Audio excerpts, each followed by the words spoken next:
I was reading an article about goals of the different generations, and it made me think of the fulfillment block of podcasts that we recently completed. Okay. And just this total, silver lining as we talk about so many people feeling off purpose and unfulfilled and coming to us over the years for help on being more fulfilled and feeling more on track and all that. It's so heartening to read about this generational shift Yeah. that has really moved away from the kind of baby boomer mentality of I want to work hard to provide for my family and to provide nice things, but with not a lot of care for spending time with these loved ones. Yeah. And a lot of care for work and life being in balance and aligning with things you believe in. So in this article I was reading that, Gen X, which we're a part of, really started this, which was still a very work hard mentality, which Tana and I can relate to, but with a very much screw the man, watch out for yourself mentality. And then we move on to millennials and Gen Z.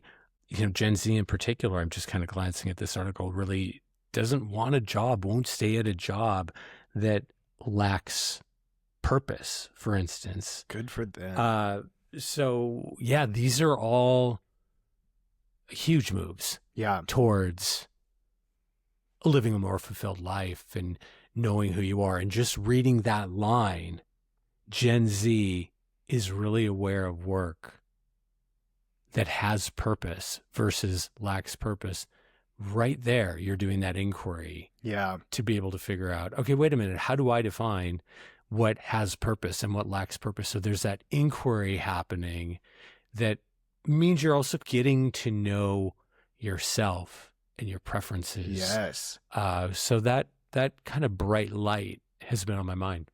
Yeah, that makes me, I'm happy to hear that. It also makes me a little sad, as you were saying, like with Gen X, we were kind of the original anti-work, but then that sort of morphed into just working differently, but as hard, as aggressively. And then I feel like millennials, it somehow backslid and they became obscenely work-oriented. Yeah, well, but sadly without any real payoff. Remember, they were modeling their parents because a lot of millennials were born of baby boomers. So that's kind of a tough, And so they just got royally screwed in all of this and continue to get screwed in all of this. It makes it so sad. Became defined as the aesthetic generation. Yes. Yes. Kind of starting to become values aligned, but everything had to look a certain way. Totally. Yeah. And so then Gen Z comes along, and it doesn't surprise me that, they are genuinely over culture, that this hyper aggressive capitalistic culture, it does nothing for them. And they can see now a history of it not paying off in any real way, not even monetarily now. So I'm glad that they are feeling that way. And I hope that we can move the culture into a place where it aligns more with people wanting to be genuinely fulfilled. I have my doubts, but they're the future. Children are the future. Have you ever heard that? So let's let them lead the way.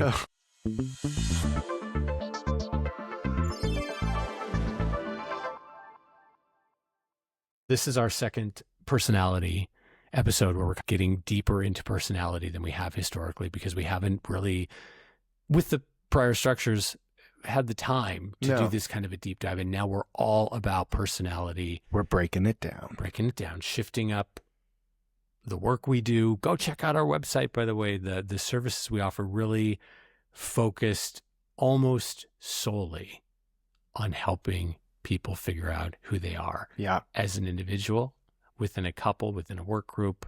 It's all very exciting. So last week and this week, we're talking about what are known as the structural keys. Last week, we talked about extroversion and introversion, which is a structural key. This week, we are talking about judging and perceiving, which are also structural keys. Can I just jump in and say that I feel like this is the most difficult to understand? Yeah, you can say that because everybody everybody says that. I've So been validated. Good. yeah. Let me just see how to put this as succinctly as possible. If you prefer decisiveness, boundaries, scheduling structure, as we call it, you wind up being a J in MBTI analysis, which is judging. If you have more of a preference for flexibility, open-ended, real-time adaption, you are labeled a P for perceiving. And we're not going to debate this. We could take up a whole podcast of all the problems we have with some parts of the MBTI, but we very much believe in the information that it communicates. So this is another, what we call structural key, that determines how you manage your key personality characteristics, which are in some cases equally frustratingly termed sensing, intuition, thinking, and feeling. And we're going to be talking about those pairings in weeks 3 and 4. Judging and perceiving are very interesting. And this shows up so much in terms of particularly work strife, because most workplaces are very structured, right? Yep. And you don't have a choice when you're working to be as spontaneous as you might be in your personal life, or be as open-ended. So it takes a very unique and special kind of work group to accommodate this particular pairing difference. More structured, J, less structured, P. And so many problems can be exposed that people don't really know track back to this, much like we talked last week about extroversion and introversion. These personal preferences for more structured or less structured. So a work group that embraces team members knowing themselves and team members knowing each other's personality characteristics can safely and productively accommodate for this, because, you know, as we said last week, the phrase that pays, it's personality, not personal. Again, very confusing in a workplace because you don't really have a choice. Yeah.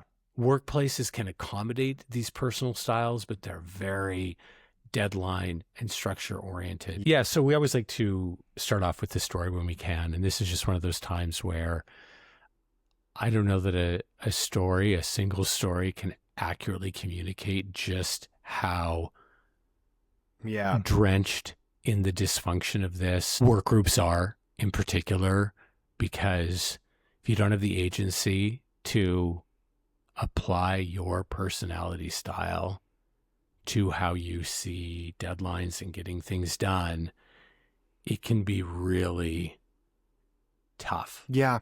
You know, that brings up an interesting point that is something we're going to have to make another series about. Like, so you know yourself, you know your personality type, but your life is structured in a way that you can't control certain aspects like you and I could control. As we talked about in last week's episode, we could make changes to the way our life was structured to accommodate our type. A lot of people can't do that, and that's very frustrating. But also, like extroversion and introversion, which is what we talked about last week, perceiving and judging, terrible words, there is a strong bias in the workplace toward structure and the like, just like there's a strong bias toward extroversion versus introversion. Yeah.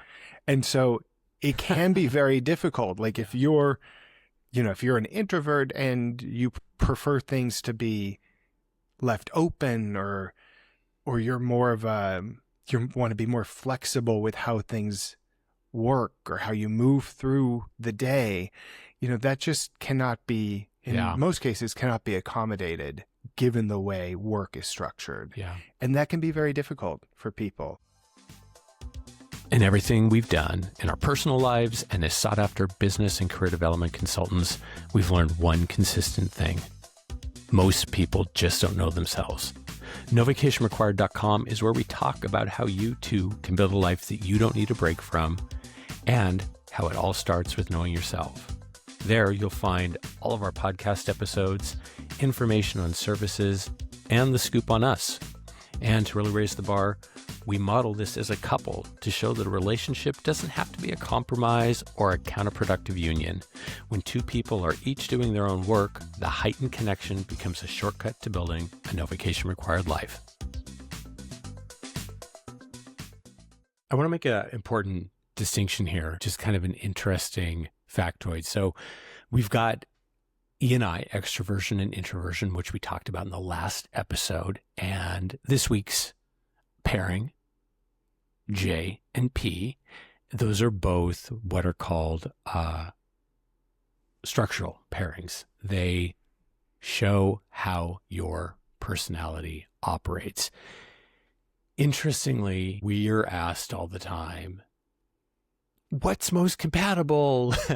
Those things like, can an I be with an E? All these things people want to know, like, who does this mean I can work with? And more importantly, who should I seek out in a love relationship? So interestingly, between what we talked about last week and this week, the EI pairing has a very big impact, particularly on personal relationships. It's very difficult without this knowledge to be in a love relationship EI. If you know your types and you can work with this and understand this, it can work beautifully because you're just adjusting, bringing that knowledge of type to the table. But if not, it can be very frustrating. Why is our energy not mapping properly? So coming right back to this week, judging and perceiving structured versus unstructured, this shows up real profoundly in the workplace. Mm-hmm. And in fact, a J and a P love pairing can be a very kind of easily accommodated difference. But in the workplace, as we both talked about in the last segment, not having that agency. Right.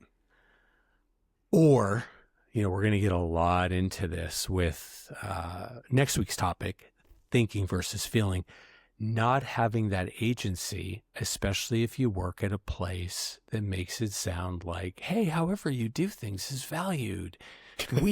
Right. Kanan's laughing the times we've had to do this game, with corporate client projects, et cetera. Like, yeah, you're sold one thing, but how things work on the inside is often an entirely different story. So again, this isn't to be total naysayers. It's about knowledge.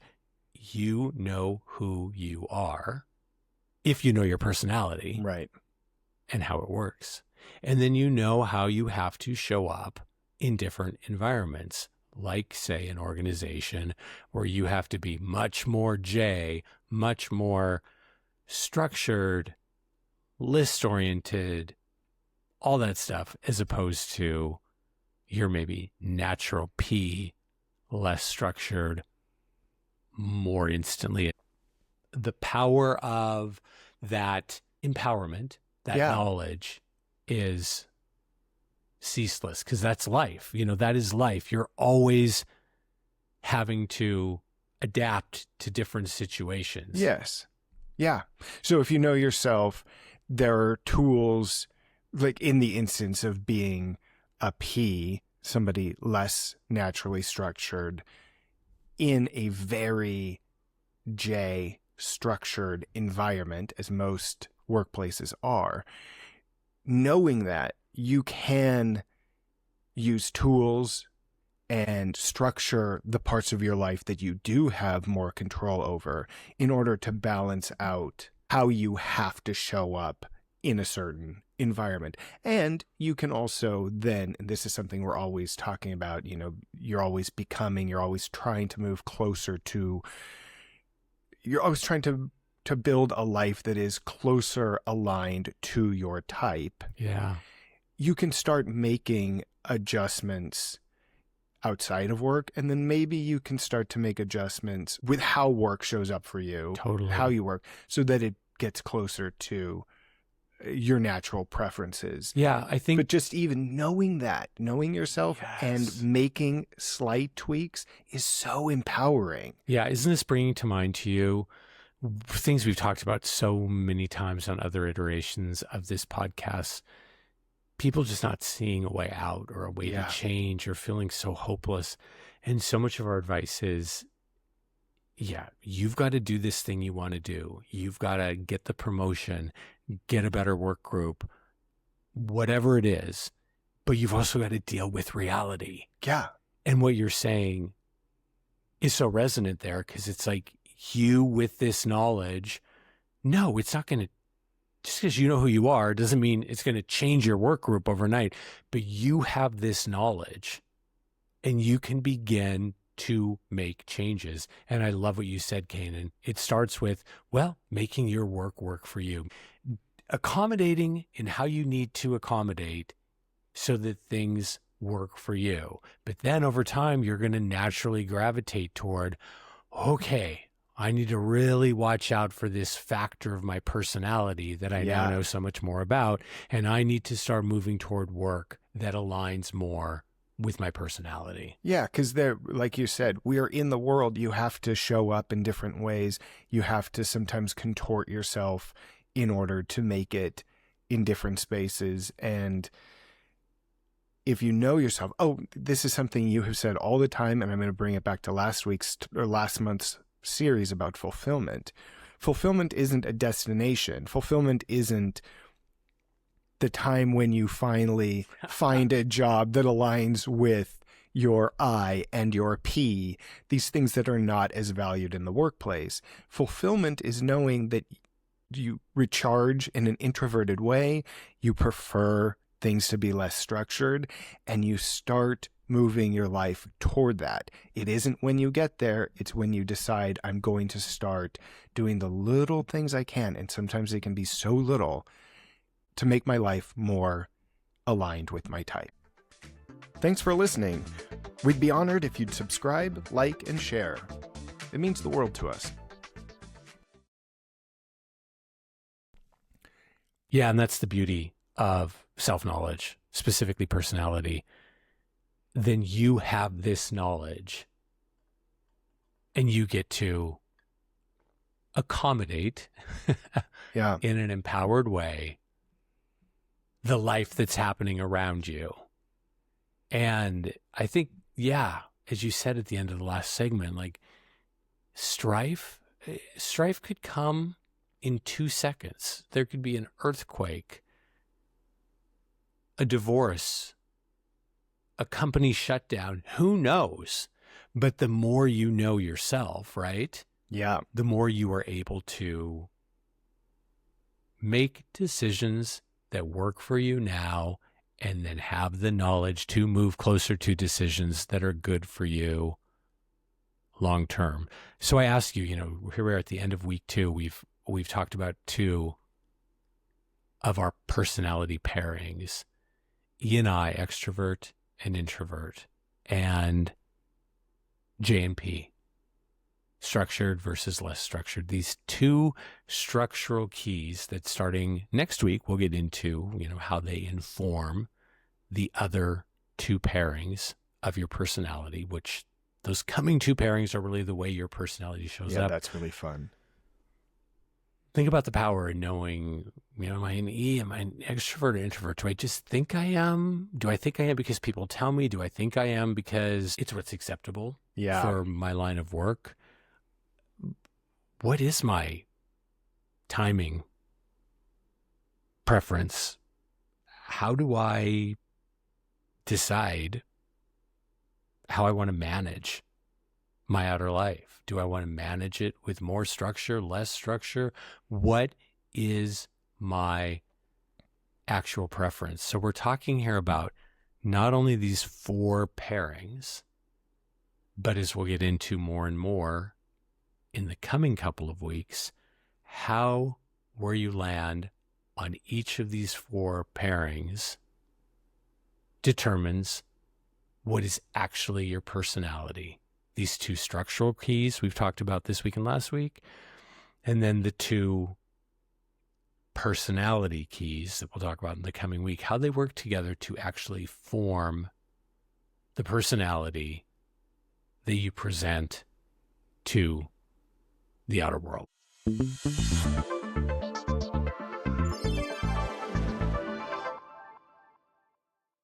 Okay, Kent, you're going to take the mailbag this week. Yeah, after last week's episode, kind of a long email, but somebody basically was asking about ambiverts, saying like, yeah, are most people really... Wait, what's the word? Ambivert. Yeah, like... I want people to hear that because it's kind of a weird word. Yeah, a combination, extrovert, introvert, kind of saying like, are most people ambiverts? And you just you operate in both worlds. Like, yes, and you still have to know your preference because you very much have a preference. Now, to be clear, Kanan and I have made a career out of this, and we've determined very specifically that our legacy surrounds, wanting to maximize the number of fulfilled people in the world, which to us means helping people know themselves better, helping people to know that the answer to who they are is within themselves. It's not a special formula. It's not an external product. So yeah, I think it's great that you, writer, and so many people recognize that you're multitudes. And yes, I think as we said, especially in week 1, on the extroversion, introversion week, you are definitely both. So that's very astute.